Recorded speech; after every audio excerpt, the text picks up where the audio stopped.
the Moneyweb Crypto Podcast, where we discuss all things crypto related. Your host, Kieran Ryan. There was an important court case heard in the Pretoria High Court last week, which had some important news for crypto enthusiasts. It turns out that cryptocurrencies are not subject to exchange controls. The case was brought by Standard Bank against the Reserve Bank and dealt with the liquidation of Leo Cash and Carry in Northwest Province, which, it turns out, had made a number of crypto transfers out of South Africa between 2019 and 2020. Standard Bank was attempting to recover funds it had lent to Leo Cash and Carry before it was liquidated in 2022. That was Leo Cash and Carry that was liquidated. The bank had extended an overdraft of 40 million to the Cash and Carry company, which then promptly took 10 million of that to settle an overdraft that it had with Nedbank. A few weeks later, SARB's Financial Surveillance Department, known as FinServ, instructed Standard Bank to place a freeze on Leo Cash and Carry's accounts due to suspected exchange control violations. The Reserve Bank later declared that some 26 million would be forfeited to the state because of these violations. Now, the court wasn't happy with this because cryptocurrencies are apparently not currently subject to exchange control regulations. This is an important case for crypto users, and we're delighted to be joined once again by Vihan Olafia, partner and head of fintech, digital assets, and private equity for Forbes Mazars in South Africa. Hi, Vihan. It's good to talk to you again. Tell us, how important is this case for the crypto community in South Africa? Hi, Kieran. A pleasure to be here with you on the Moneyweb Crypto Podcast again.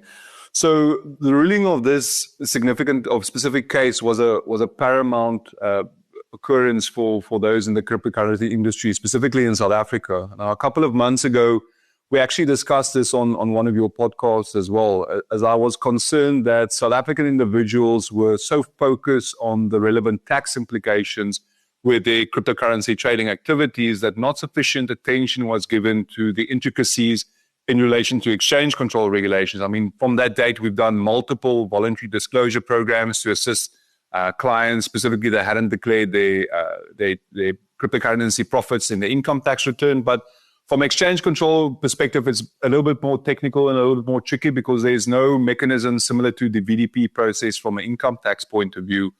But what triggered the reason for caution was the fact that the South African Reserve Bank had started to investigate and prosecute individuals that possibly contravened these exchange control regulations. And what was more frightening was the fact that the South African Reserve Bank also had the mandate to freeze all of your bank accounts for a period of 3 years, should they believe that contravention of exchange control took place. Now, the reason why this occurrence is so significant is because it provides cryptocurrency enthusiasts with a clear guidance on whether a specific transaction contravenes exchange control regulations or not. Now, up to last week, when the ruling came out, we had no clear authoritative guidance on when a specific transaction being executed would contravene exchange control regulations. What we did know is that the SARB does not oversee, supervise, or regulate cryptocurrencies, as they do not see crypto as legal tender. There are currently no dedicated laws or regulations that specifically govern the use of crypto assets in South Africa, and therefore no regulatory compliance requirement exists for local trading of the asset class itself. Now, in this court case, there was a focus on the definition of capital and whether cryptocurrencies are deemed to be capital. Of course, it was concluded that it wasn't deemed to be capital and therefore not subject to exchange control regulations. And I must admit, there was a section in the exchange control regulations that made me slightly nervous, and it was the fact that it speaks about capital and, in addition to that, a right to capital. So although capital cannot be applied to cryptocurrencies, cryptocurrency could be deemed to be a right to capital because of the fact that you can easily exchange this for fiat currency. But then, having said that, you can also argue that cryptocurrency was never inside the borders of South Africa to begin with. So we all know digital assets are stored on a dispersed ledger across the world. So it's not confined to a specific jurisdiction or within the boundaries of a specific country. So therefore, it was never in the country to start with, irrespective of the fact where you start to speak about externalization of capital or right to capital. But I think in conclusion, there's an old saying that gray areas are there for regulators and members of state, as they often do not swing in favor of those being suspected of violation or subject to prosecution. So with this ruling, there's one less thing for cryptocurrency traders to be concerned about, as they now have a clear indication of how the regulations are being applied from a practical standpoint. But it does not mean that all of these types of transactions are free from exchange control regulations, as we'll definitely discuss today. Right. I mean, a plain reading of this judgment would seem to suggest that you can export your crypto from South Africa without having to get South African Reserve Bank approval. And there seems to be no limit on the amount. So if you have, let's say, 50 million in stable coins of Bitcoin, you can transfer that without having to get anybody's approval. Correct. Currently, as it stands, you can externalize as much cryptocurrency, and I say externalize in air quotes, of course. You can externalize as much cryptocurrency without any limitations that's being imposed from an exchange control perspective, specifically referring to the single discretion allowance of R1 million and a foreign investment allowance of 10 million rand. And that does create a significant risk for the South African Reserve Bank in terms of what they are trying to achieve with looking after the monetary policies and the fiscal of the South Africa as well. I guess we could assume then that the Reserve Bank will be in a great hurry to introduce regulations which would rope in cryptocurrencies under the definition of capital in terms of its rules.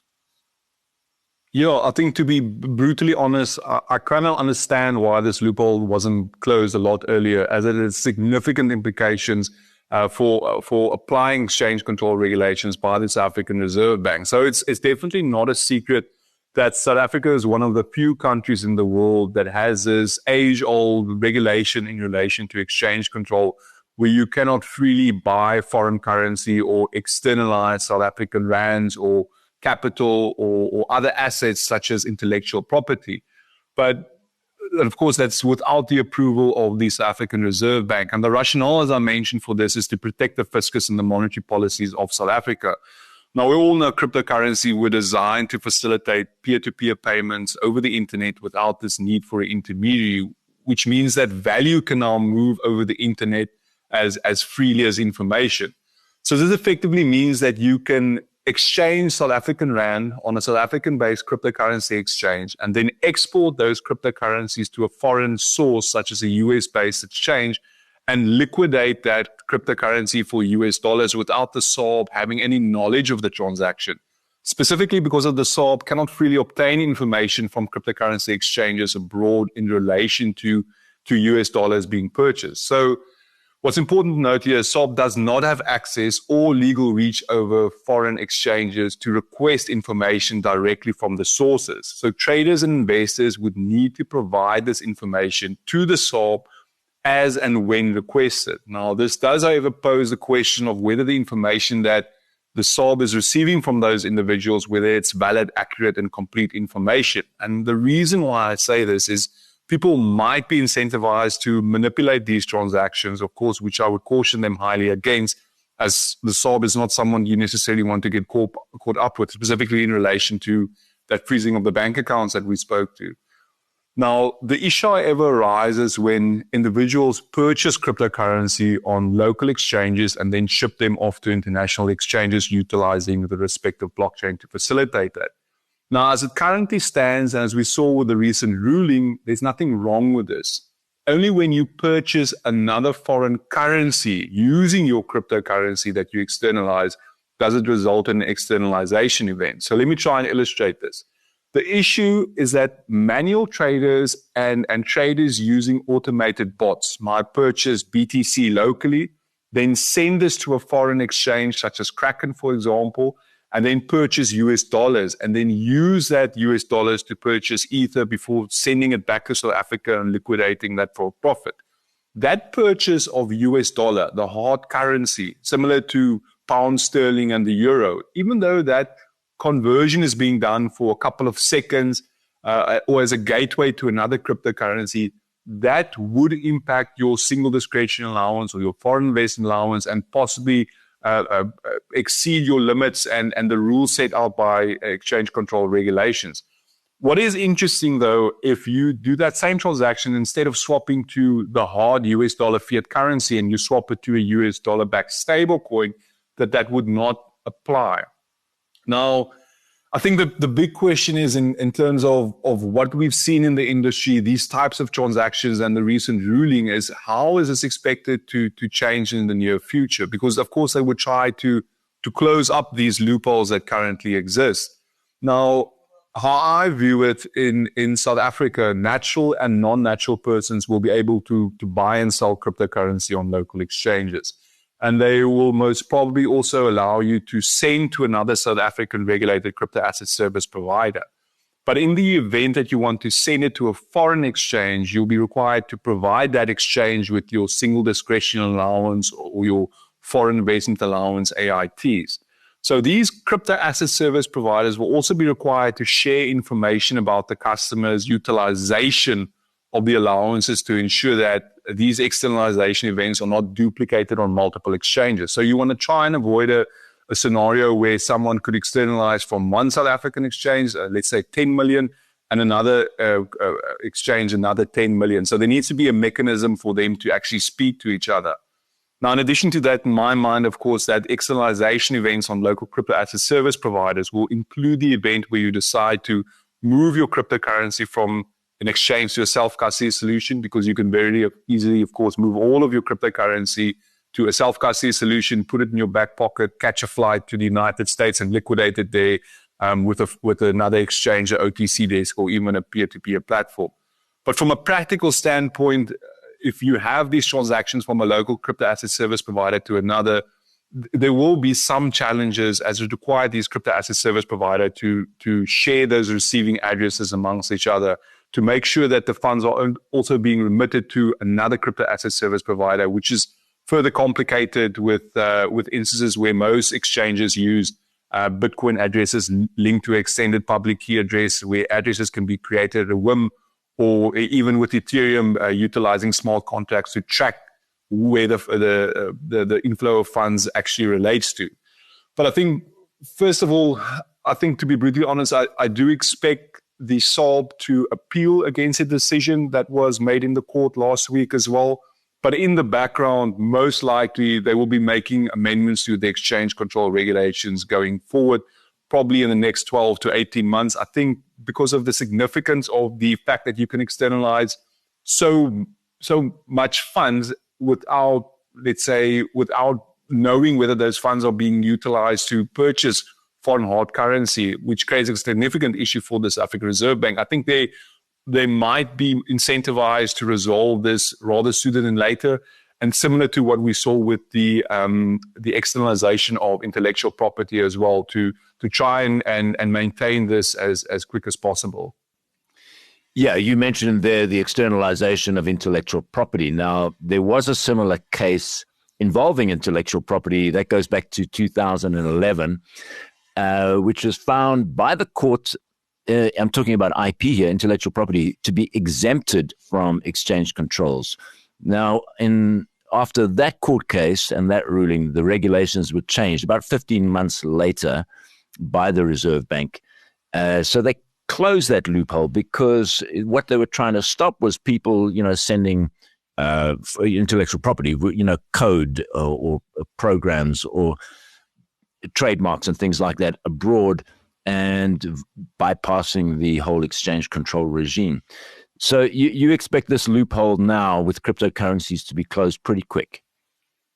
Yeah, I think probably the same will apply with cryptocurrency as well. I think the most significant risk for this African Reserve Bank is just that it's not necessarily the outflow of cryptocurrency from a local exchange to the foreign exchange. It's actually when you see instances, and we have seen instances like this in the past, where individuals actually go and they receive the BTC in their Kraken wallet, and they actually go purchase US dollars with that. That's cashed out, and they buy foreign shares with that as well. And I mean, that contravenes the whole exchange control regulation and what it was designed for. So definitely they want to try and close up that loophole as quick as possible to make sure that you don't have these significant funds outflowing outside of the country.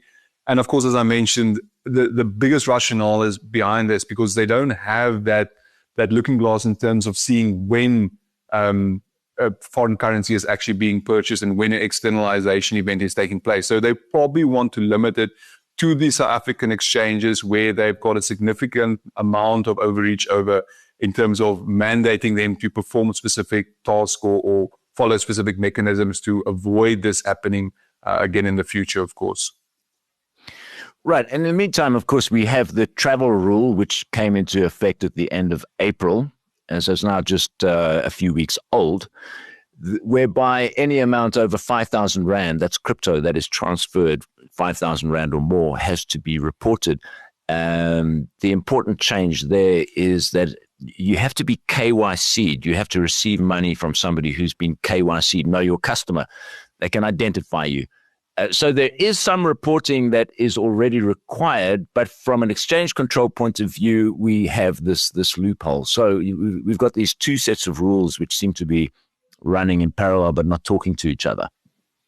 Yeah, so I think that the biggest issue with the travel rule is specifically because of the fact that some information gets shared as well, but it only leads you to a point where you know who the receiver of those funds are as opposed to what those funds are being utilized for. So you can track it from that point. So, but still, if you think about it, let's say, for example, that information is disclosed to the South African Reserve Bank in terms of funds being remitted from a local exchange to a foreign exchange. It would merely indicate that the information of the funds being sent and let's say it belongs to whoever on the other side of it.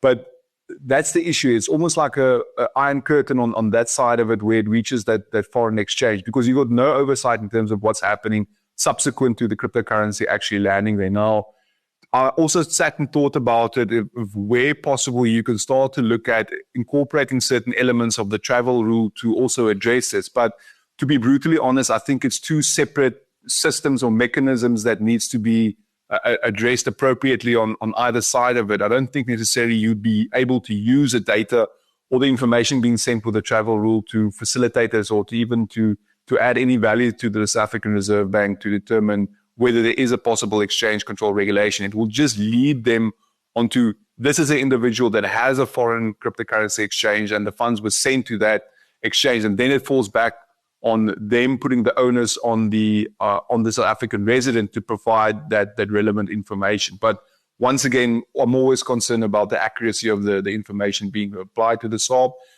Ideally, they would like a situation where information is going to be provided to them in real time, and you might have an instance like that with the local exchanges reporting to the SARB on that. But unfortunately, that wouldn't be the case with foreign exchanges. As they've got no legal obligation to answer to the South African Reserve Bank as it currently stands, unless they're being subpoenaed as well. But I mean, these are extreme circumstances. Right. I was just talking earlier today with Harry Scherzer from Future Forex, and I wanted to find out what is the likely impact on crypto arbitrage. Crypto arbitrage being where you're buying a stable coin like Tether on an overseas exchange and selling it at a profit on a South African exchange, or you could be buying Bitcoin abroad and selling it at a profit here.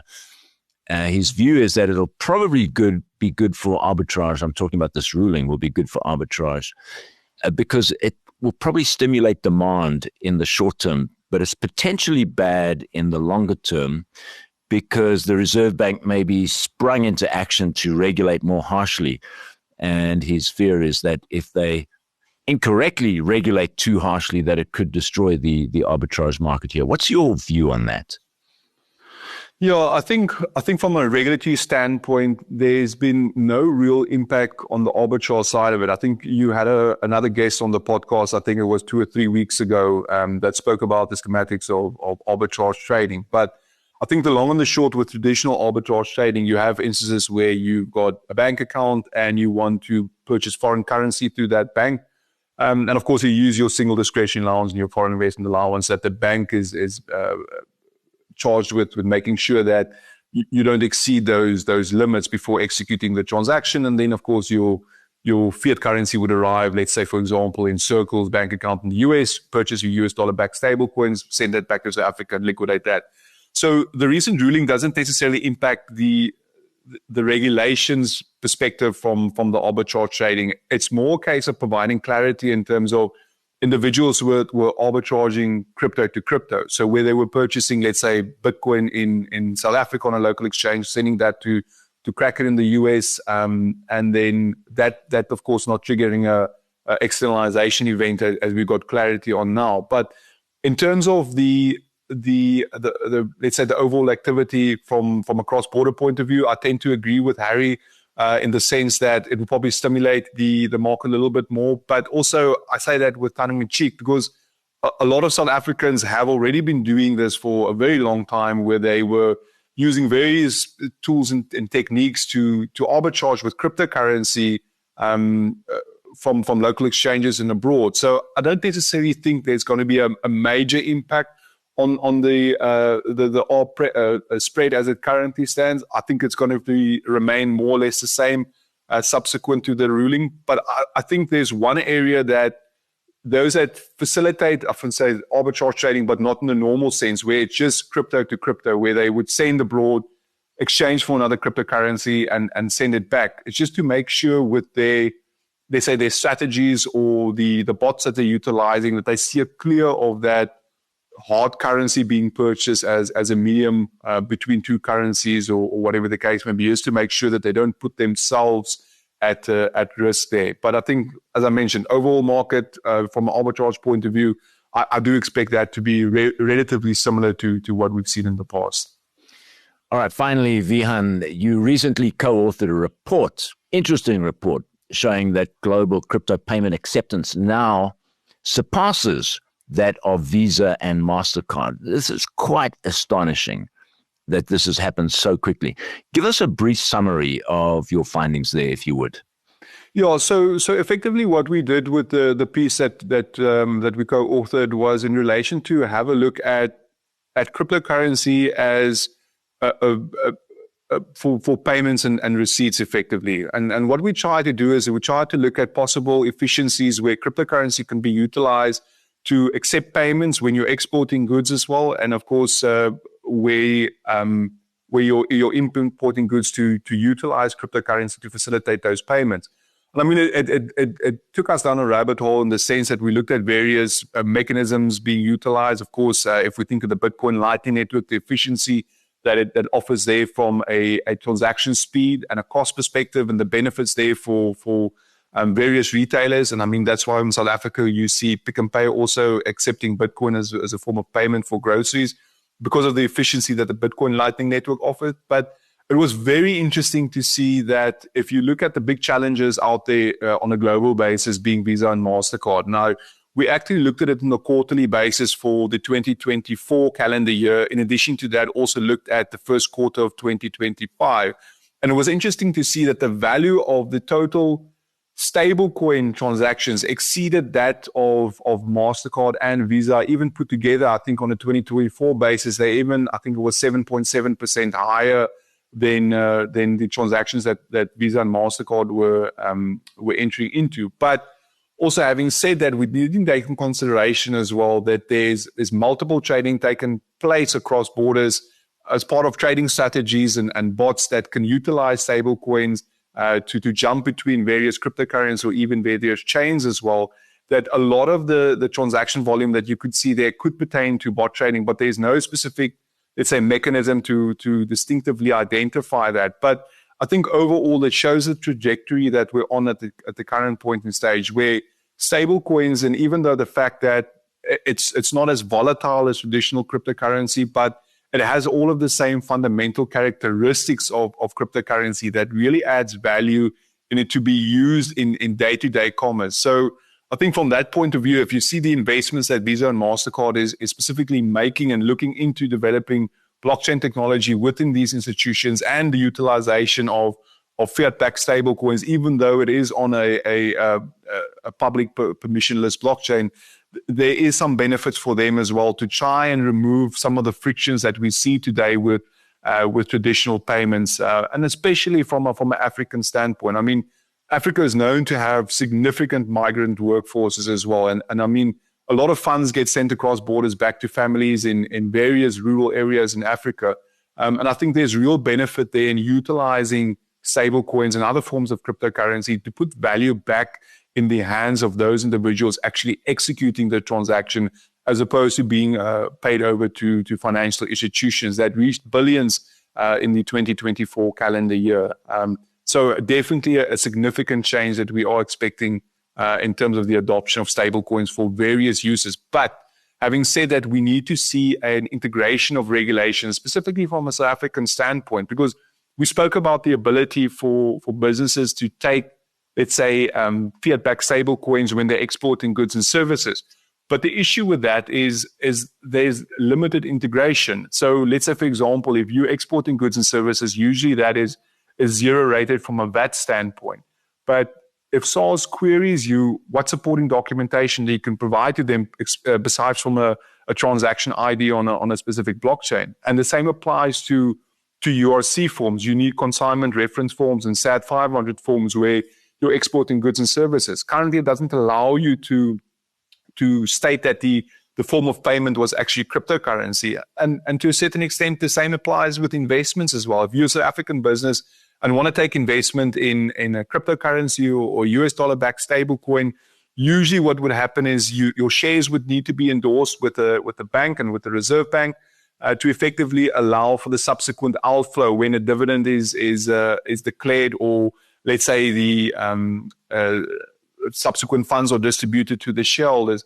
And currently, the normal railways that we have in place in South Africa from a regulatory standpoint to monitor all of this doesn't allow this. So there's definitely a lot of work still that needs to be done, specifically from a South African point of view. The mere fact that we have a licensing regime in place and we receive some guidance on exchange control regulation doesn't solve all of our problems. There needs to be more integration with the various regulations and the practical aspect of that going forward.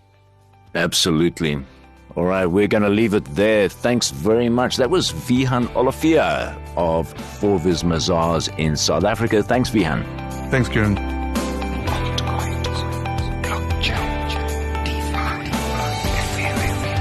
Thanks for listening to the Moneyweb Crypto Podcast, hosted by Kieran Ryan. To listen to our other podcasts, go to moneyweb.co.za or the Moneyweb app and follow Moneyweb News for daily updates.